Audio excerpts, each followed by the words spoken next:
कौन ही splash down Shubhanshu कहीं गुरुत्वपूर्ण landing रो संपूर्ण प्रक्रिया कौन पृथ्वी को फेरुछंती शुभांशु शुक्ला महाकाश रे 18 दिन बिताइबा परे पृथ्वी को प्रत्यावर्तन करुछंती से एवं तांकर तीन साथी नासार एक्सियम 4 मिशन रे शुभांशु महाकाश को यात्रा करथिले 14 जुलाई रे प्राय 4:30 रे तांको महाकाशयान महाकाश स्टेशन रु अंडक होइतला। एबे एही महाकाशयान पृथ्वी रे पहुंचबा पूर्वरु प्राय 22 घंटार यात्रा करिवो। शुभांशुकर महाकाशयान 15 जुलाई भारतीय समय प्राय 3टारे कैलिफोर्निया उपकूल रे अवतरण करिवो। एहारी मध्यरे एक प्रश्न बेस चर्चा को आसीछि। समस्ते जानिबा को चाहुछंती कोन ही स्प्लैश डाउन एहार संपूर्ण प्रक्रिया कोन शुभांशु शुक्लांकर सुरक्षित फेरिबा पई एही प्रक्रिया केते गुरुत्वपूर्ण।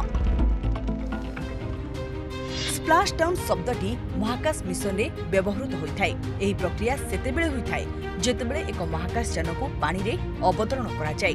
पृथ्वीर वायुमंडल रे प्रवेश करिबा परे जेतेबेले महाकाशयान पानी रे अवतरण करे एही प्रक्रिया को स्प्लैश डाउन कहा जाय। एही प्रक्रिया पैराचूट माध्यम रे होइथाय जहा संपूर्ण स्वयंचालित। पृथ्वीर वायुमंडल रे प्रवेश करिबा परे महाकाशयानर गति धीरे धीरे ह्रास पाए। एही समय रे एहार पैराचूट दुईटी पर्याय खुली थाए। प्रथमे 5.7 किलोमीटर उच्चतारे एवं द्वितीय पर्याय अवतरण ठारू प्राय 2 किलोमीटर उपरे यह जल रे महाकाशयानर अवतरण को सुरक्षित करथाय। नासार बुध जेमिन अपोलो ओरियन मिशन समय महाकाशयान को एही भावरे अवतरण करा जायतिला। एबे आउ एक प्रश्न आसुछि केवल पानी उपरे काहेकि स्प्लैश डाउन हुए।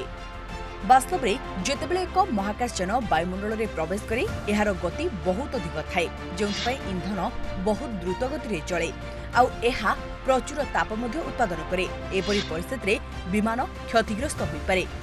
एही समय रे पानी जेकोनोसी महाकाशयान पई एक प्राकृतिक कुशन भाव कार्य करे एवं एहा जल पृष्ठ रे कम आघात पाए जो कारणरू महाकाशयान एवं महाकाशचारी माने सुरक्षित रुहंती। तेणु महाकाशयान को पानी रे ही अवतरण करा जाए। ब्यूरो रिपोर्ट प्रमेय 7 डिजिटल।